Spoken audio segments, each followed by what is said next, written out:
secteur d'achat travaux, c'est 119 millions d'euros d'achat. C'est 415 marchés actifs. Ça comprend le CHU et les groupements hospitaliers de territoire, avec le GHT. On prescrit donc des clauses environnementales sur tous nos marchés et tout ce qui est conditions d'exécution des marchés. Dans les critères d'analyse des offres, nous avons également la dimension environnementale qui est prise en compte.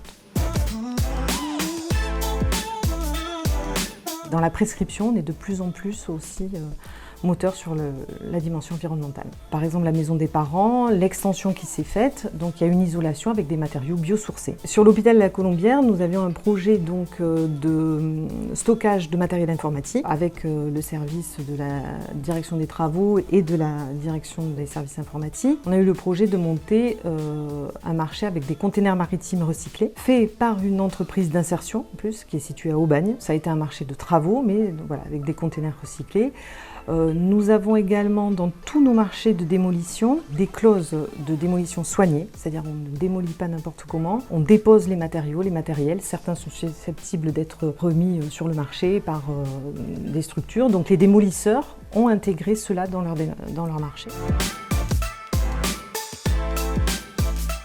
Ce sont des marchés closés. Le choix de l'entreprise finale prend en compte cette dimension environnementale. Concrètement, c'est aussi des bâtiments avec un meilleur confort thermique, avec des économies d'énergie, l'eau, l'électricité, avec une meilleure isolation, voilà, avec un circuit de tri valorisé aussi, c'est important. C'est pas juste des déchets en fin de vie. Ça, c'est la politique sur le marché de travaux.